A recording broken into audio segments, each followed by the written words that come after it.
अपनी तरफ से भी भरपूर करता है कि मैं बोलूं, लेकिन अभी वो बोल नहीं एक ही बार सिखाया था कि बस हाथ ऊपर करके जय करो। तो वो आज तक मैं आपको बता सकती हूँ कि वो अभी तक वो भूला ही नहीं, मतलब होते हैं। हाय एवरीवन, नमस्ते। खुश ऑलवेज खुश यूट्यूब चैनल में आप लोगों का बहुत बहुत स्वागत है। कैसे हैं आप लोग? आई होप सो आप लोग बहुत अच्छे होंगे। काफ़ी दिनों से कुशाग्र का कुछ वीडियो नहीं आ पा रहा है, तो कुछ पर्सनल प्रॉब्लम्स थी जो अब क्लियर हो चुकी हैं और आगे अब आप लोगों को कुशाग्र की रोज डेली की जो वीडियो है वो आप लोगों को अब मिलती रहेगी। सभी सब्सक्राइबर जितने भी लोग हैं सब्सक्राइबर हैं, उन लोगों को तहे दिल से धन्यवाद करती हूँ कि उन्होंने कुश के लिए इतना सारा प्यार दिया और हमारे चैनल को बढ़ा रहे हैं, और ऐसी रिक्वेस्ट करते हैं कि उनसे और आगे बढ़ाएं और शेयर करें, लाइक करें। हमने कुछ टाइम पहले एक पोस्ट डाला था जिसमें ये बोला था कि आपको कुशाग्र के बारे में और भी कोई जानकारी चाहिए या कोई सवाल करना है तो आप लोग पूछ सकते हैं। इसलिए आज हम अपना Q&A का सेकंड सेशन कर रहे हैं और आपके जो सवाल हैं उसका वो जवाब हम लोग दे पाए। तो आइए हम स्टार्ट करते हैं। आभास तिवारी जी ने उन्होंने सवाल किया है, उन्होंने कोई सवाल तो किया नहीं है, उन्होंने लिखा है कि हमारा कोई सवाल नहीं है जी, बस कुश का चैनल मिलियन में पहुंच जाए, सबसे रिक्वेस्ट है, जिससे कि कोई उसका फ्यूचर और अच्छा रहे और सब उसको प्यार दे, कम से कम उसकी लाइफ ईजी बनाए हम सब मिलकर। मतलब उन्होंने मेरे बच्चे के लिए बहुत ब्लेसिंग दी है दिल से। उन्होंने मेरे बच्चे के लिए मतलब मेरे बच्चे के चैनल को प्रमोट किया है और सबसे रिक्वेस्ट की है कि मतलब आगे बढ़ाए, जिससे मेरे बच्चे का फ्यूचर सिक्योर हो जाए, उसकी लाइफ इजी हो जाए। उसके लिए बहुत बहुत धन्यवाद। आइए अगले सवाल की ओर चलते हैं। अगला सवाल है हमारा अथर्व बाबू जी, मतलब अथर्व जी का। उन्होंने पूछा है कुछ बेबी बोलता है या मतलब बोलता है ना, और सर उसका जो मेंटली और फिजिकली विकास सही हो रहा है ना, प्लीज़ रिप्लाई मी। तो उस समय तो मैं रिप्लाई कर नहीं पाए थे हम लोग, लेकिन अभी मैं आपको बता देती हूँ कि उसके जो बोलना उसका कंफर्म तो नहीं, अभी हम उसका क्लियर नहीं बता सकते हैं कि अभी वो बोलता है नहीं, क्योंकि जितना मतलब बोलना चाहिए थोड़ा बहुत ही बोलता है। और दूसरा उसका आई थिंक मेरे ख्याल से उसका मेंटली और फिजिकली दोनों विकास हो रहा है, क्योंकि उसको देख के ही लगता है, और जो कुछ हम लोग कहते भी हैं उसको वो समझता भी है बहुत अच्छे से। अगर हम उसे कह दें कि ये गलत है तो वो जानता है कि ये गलत है, और ये कहते कि ये सही है तो वो समझता है कि ये गलत है ये सही है। ये चीज़ मतलब उसके अंदर आ चुकी है। आप लोग वीडियो में आप लोगों ने देखा होगा कि हम उसको जय करना सिखाएं, मतलब कि जो हमारे में जो संस्कार होते हैं, बड़ों को जय करना, नमस्ते करना। तो खैर वो नमस्ते तो कर नहीं पाएगा, लेकिन वो जय करता है। तो अपने से बड़ों को जितना भी देखता है, अगर मैं कह दूँ उससे कि बेटा ये बड़े हैं आप जय करो, तो वो तुरंत ऐसे हाथ उठाकर जय करता है, तुरंत करता है, उसको टाइम नहीं लगता है। और उसको मतलब ये सिखाया गया है कि जैसे मंदिर जो हमारे घर में जो हमारे यहाँ मंदिर है, तो मैं उसे हमेशा मतलब मॉर्निंग में जब भी वो अपना तैयार वार होता है, सोकर उठ कर जाता है, मतलब जब भी होता है मैं उसको दिखाती हूँ। हमारे यहाँ दिया जलता है जब, तो देखते ही मैं उसे जब भी कहूँगी कि बेटा जय कर दो माता जी को, वो तुरंत हाथ उठाता है। मैंने बस उसे एक ही बार सिखाया था कि बस हाथ ऊपर करके जय करो। तो ये चंदा मामा हैं तो उनको भी देखेगा और तो उनको भी जय करेगा। सुबह मॉर्निंग जब होती है तो हम लोग सूरज भगवान को जैसे सूर्य नमस्कार करते हैं, तो उसे अगर हम छत पर ले जाएंगे और कहेंगे कि सूरज भगवान है चलो जय कर दो, तो उसे भी वो जय तो उठाकर जय कर देगा। मतलब वो अगर वो रात में कहीं अगर अचानक में भी उनको देखेगा चंदा मामा को, तो भी वो उठाकर जय कर देगा। मतलब उसको पता है कि इनको जय करना है, आखिर उसके मतलब मेंटली विकास हो रहा है तभी तो उसको पता है। और यही बात नहीं है, और भी है कि जैसे वो कहीं भी मंदिर में जाएगा, मंदिर मस्जिद जो भी हो, उसे आई डोंट नो कि हम लोग उसे हमने अभी इतना भी तो नहीं सिखाया, लेकिन उसे पता नहीं कैसे पता है कि ये चीज़ें हैं, यहाँ मुझको जय करना है, ये है।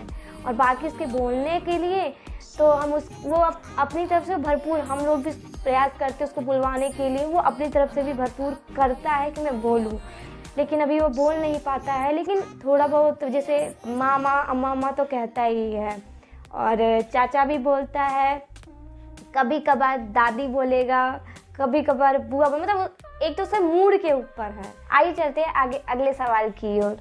तो अगला सवाल है राधिका यादव जी का। तो इनको तो मैं सबसे पहले बहुत बहुत धन्यवाद करूँगी, क्योंकि ये हमारी पुरानी सब्सक्राइबर और बहुत पुरानी है और ये काफ़ी हमें सपोर्ट भी करती हैं। सवाल किया है कि कुश बाबू का सुबह सबसे पहले मालिश होता है, बाद में नहाता है। मैं अपने बाबू को पहले नहलाती हूँ, बाद में मालिश करती हूँ। तो पहले मालिश करने से क्या होता है? मैं अपने बच्चे का सुबह मालिश तो करती हूँ, मुझे भी ज़्यादा कुछ पता नहीं है, लेकिन मैं हमारे यहाँ जो मेरी दादी सास है, मेरी सास है, तो उन्होंने मुझको बताया है कि जैसे बच्चों का, जब बच्चे पेट में रहते हैं तो उनकी जो हड्डियाँ होती हैं, बच्चे होते हैं, आप देखी होंगी कि काफ़ी वो सिकुड़े हुए से ही रहते हैं। तो इसीलिए जब वो बाहर निकलते तो उनकी मालिश की जाती है, जिससे उनका हाथ पैर एकदम इधर मतलब टेढ़ा या वैसा ना हो, सही से हो जाए, जो एक्टिव करने लगे।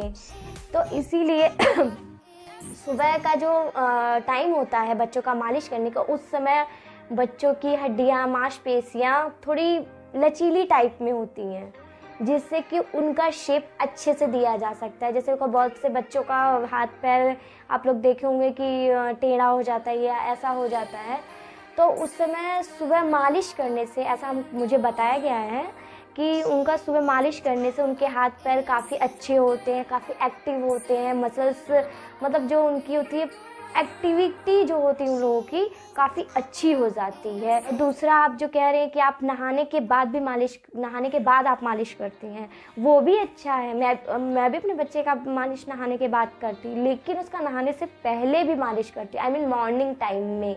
जैसे ये नहीं है कि उसको मालिश करने के बाद तुरंत नहला देती हूँ, नहीं, ऐसा नहीं है। सुबह जब वो सोकर उठता है, जैसे हम लोग हाथ मुंह धोते हैं तो फ्रेश अप होते हैं, उसी तरीके से उसका मैं मतलब तेल से मालिश करती हूँ, ताकि वो अपने आप को एक्टिव और फ्रेश महसूस करे। क्योंकि हम छोटे बच्चों को सुबह होते ही नहला तो सकते नहीं हैं, क्योंकि मौसम भी आप लोग देख रहे हैं, और फिर मौसम से ही नहीं, फिर भी बच्चों का भी इतना ऐसा है नहीं कि सुबह उठते से नहला दिया जाए, क्योंकि बच्चे ये चीज़ों को अभी इतनी जल्दी ऑब्जर्व नहीं कर पाते हैं। इसलिए मालिश करना बहुत ज़रूरी होता है, और ख़ास तौर से सुबह तो बहुत ज़्यादा ज़रूरी है। आइए बढ़ते हैं अगले सवाल की ओर। ये सवाल है शालिनी कुमारी जी, मतलब इन्होंने कोई सवाल नहीं किया है, ब्लेसिंग किया है, तारीफ़ की है। इन्होंने कहा कि बहुत बड़ा दिल है कुश के मम्मी पापा और सभी परिवार वालों को जो कुश के संग हैं और कुश के हौसले को बुलंद कर रहे हैं। आने वाले समय में कुश अपने पैरों पर खड़ा होगा, और ऐसे मम्मी पापा को मेरा नमस्कार। तो एक चीज़ आपको बता दें कि बच्चा कैसा भी हो, चाहे वो टेढ़ा हो, चाहे कैसा भी हो, अपने माँ बाप के लिए स्पेशल होता है। तो हम कोई ख़ास तो नहीं है, बट अपनी तरफ से बेस्ट करते हैं कि हम अपने कुश के लिए कुछ अच्छा कर पाएँ। लेकिन अपनी तरफ से हम पूरी कोशिश करते हैं कि कुश को वो बहुत इतना प्यार दें कि कभी भी उसको ये कमी ना हो कि वो सिर्फ वन हैंड बॉय है, बस ये है।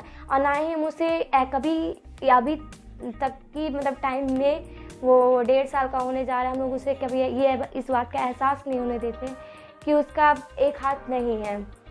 आपने मतलब हमारी तारीफ़ की है कि हम लोग ऐसे हैं, तो उसके लिए आपका बहुत बहुत धन्यवाद। लेकिन अब हम लोग इतने भी तारीफ़ के काबिल नहीं हैं। हम लोग तो सिर्फ अपने बच्चे, जो सब लोग अपने बच्चे को करते हैं जिस तरीके से प्यार, हम लोग भी उस अपने बच्चे को करते हैं। एक चीज़ और आप लोगों को बता दूं, बहुत लोग हैंगे ऐसे जो कहते हैं ये दिखावा है।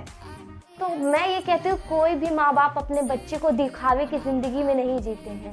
रियलिटी हमेशा जो होती है एक पेरेंट्स की, कि मैं आपको बताया ना कि बच्चा कैसा भी हो, पेरेंट्स कभी दिखावा नहीं करते अपने बच्चों के साथ। जो उनकी फीलिंग होती है, जो रियलिटी है, वही रियलिटी होती है। बस यही मैं आपसे कि आप लोग कभी ये मत सोचिएगा कि हम लोग कोई दिखावा है या कैसा भी है। चाहे आप लोग अगर आप हमारे अगल बगल वालों से पूछ सकते हैं कि हम लोग जैसे आपको कैमरे में दिखाते हैं अपने बच्चे को, वही ज़िंदगी उसकी रियलिटी भी है। आइए चलते हैं अगले सवाल की तरफ। एक जो हमारी सब्सक्राइबर हैं AVM ड्रीम जी, ये भी बहुत पुरानी सब्सक्राइबर है, ये काफ़ी सपोर्ट करती है हमारे चैनल को। मतलब कुशाग्र के हर पोस्ट पर कमेंट, लाइक्स, मतलब इनका हमेशा रहता है, तो इसके लिए इनका बहुत बहुत धन्यवाद। ये कहती है कुश बाबू गॉड ब्लेस यू मेरा बच्चा, तो थैंक यू। कुशाग्र को ब्लेसिंग करने के लिए बहुत बहुत थैंक यू। मुझे की बात और बता दूं आपको कि कुशाग्र को हम अब उतना फ़ोन नहीं दिखाते हैं, मतलब वो आप उतना नहीं देखता है, क्योंकि वो उसके पास 2-3 गाड़ियाँ आ गई हैं, अब वो उससे गाड़ी में ही खुश रहता है। अभी एक गाड़ी उसकी वहाँ से मतलब उसके नाना जी भेज रहे हैं, और दूसरा एक उसके दादाजी आ रहे हैं, मतलब वो भी आ रहे हैं, बाहर रहते हैं तो वो आ रहे हैं तो वो भी उसके लिए गाड़ी खरीदने वाले हैं। मतलब उसको गाड़ी इतनी पसंद है कि उसको बस चाहिए, उसको गाड़ी में एक गाड़ी पे बैठेगा फिर दूसरी गाड़ी पे बैठेगा। मतलब 2-2 3-3 गाड़ियों को ये नहीं है कि एक गाड़ी चला लिया जाए सही से, मतलब जो चलाना चाहे, नहीं, अगर वो चलाए तो उस पर बैठेगा, थोड़ी देर उस पर बैठेगा, उस पर बैठेगा, ऐसे करके बैठता है। दूसरा, अगर वो फ़ोन अगर हम दिखाते हुए भी, जैसे रात में बैठा रहता है या रो रहा है, तो अगर हम उसको फ़ोन भी दिखाते तो फ़ोन में भी बस अपने ही वीडियो देखता है। और वो भी हाथ, मतलब चाहे मैं दिखा रही हूँ, चाहे उसकी बुआ दिखा रही हो, चाहे उसके चाचू दिखा रहे हो, चाहे उसके मतलब कोई भी दिखाता है तो उसका हाथ पकड़ कर उसे स्वैप करवाएगा स्वैप करवाता है कि मतलब वैसी मतलब अपने ही वीडियो देख, बस और कोई वीडियो नहीं, सिर्फ अपना वीडियो ही देखेगा बस।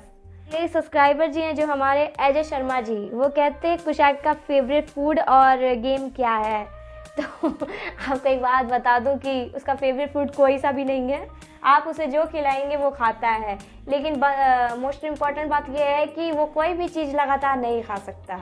जैसे कि अगर हम उसे दाल रोटी खिला रहे हैं तो ये नहीं कि हमें उसे सुबह खिलाएंगे तो उसे शाम को भी दाल रोटी खिलाऊं, नहीं, उसको चेंज करके खाना चाहिए। चाहे आप कुछ भी खिलाइए लेकिन उसको चेंज कर ही चाहिए, उसे अलग अलग डिश। मतलब इतना छोटा सा ही है, अभी वो 15-16 महीने का बच्चा है, लेकिन उसको की जो डिश है वो अलग अलग होनी चाहिए। लेकिन डिश में भी उसका ये है कि जैसे दाल चावल, दाल रोटी, सब्जी रोटी, और सबसे ज़्यादा तो उसको आलू की चिप्स, और एक आजकल नूडल्स आ गए हैं जो कुरकुरे वाले नूडल्स होते हैं, वो पसंद आता है। ये सब चीज़ें बस पसंद है, लेकिन ये नहीं उसका फेवरेट कोई हो, वो उसका फेवरेट कुछ नहीं है। और गेम जो उसका है, आजकल मैं देख रही हूँ उसको फुटबॉल ज़्यादा पसंद आ रहा है, क्योंकि कोई भी चीज़ रहती है नीचे ना तो उसको पैर से मारने लग जाता है, पैर से मार के भगाएगा। तो उसको मतलब उसके लिए हम लोग बॉल भी लेकर आए हैं, छोटा बॉल भी है, बड़ा बॉल भी है, तो उसको सिर्फ पैर से मारता है। तो वही आजकल हम देख रहे हैं उसका फेवरेट गेम फुटबॉल ही चल रहा है सिर्फ पैर से किक मारना ही स्टार्ट कर रहा है वो। तो अगली जो हमारी सब्सक्राइबर है टिया सिंह, वो लिखती हैं, आई लव यू बच्चा, मैं आपका दर्द समझती हूँ, मैं भी एक ऐसे ही बच्चे की माँ हूँ। वाकई एक दिव्यांग बच्चे की माँ ही एक दिव्यांग बच्चे का दर्द समझ सकती है कि उसको उसके अंदर की क्या दर्द है। तो खैर, हमें इस दर्द को लेकर चलना नहीं है, क्योंकि अगर हम लोग सैड रहेंगे, उदास रहेंगे, तो हमारे बच्चों पे भी, जो हमारा बच्चा है, तो हम उसे हिम्मत नहीं दे पाएंगे। क्योंकि हमें उसको हिम्मत देना है इस दुनिया, ताकि वो दुनिया में जो जितनी प्रॉब्लम्स आएंगी, आजकल तो देखती है कितनी प्रॉब्लम्स को बच्चों को फेस करना पड़ता है, ताकि वो ऐसे प्रॉब्लम्स को वो इजीली हैंडल कर ले और फेस कर ले। तो हमें बस उन बच्चों को, और सभी बच्चों को मैं कहूँगी कि हमेशा ही बच्चों के सामने किसी भी पेरेंट्स को अपनी जो कमज़ोरी होती है, वीकनेस, कभी नहीं दिखाना चाहिए, क्योंकि हमारी वीकनेस उन बच्चों की वीकनेस बन जाती है। अगर हम स्ट्रांग रहेंगे तो हमारा बच्चा भी स्ट्रांग रहेगा, और वो आगे जो दुनिया है लोगों को फेस कर सकता है। हमारे सब्सक्राइबर है और किसी ने तो कोई सवाल किया नहीं है कुश के लिए, बाकी बस कुश को ब्लेसिंग दी है और मतलब उसको आगे बढ़ने के लिए आशीर्वाद दिया है। तो उसके लिए आप लोगों को बहुत बहुत धन्यवाद। आप लोग अपना आशीर्वाद कुश पर ऐसे बनाए रखें और चैनल को लाइक और सब्सक्राइब ज़रूर करें। आज के लिए बस इतना ही। अब आगे की डेली की व्लॉग और वीडियो कुश आगे के आप लोगों को मिलते रहेंगे। तो चैनल को लाइक करिएगा, सब्सक्राइब करिएगा, ज़्यादा से ज़्यादा शेयर करिएगा। टेक केयर एंड नमस्ते सभी को मेरी तरफ से।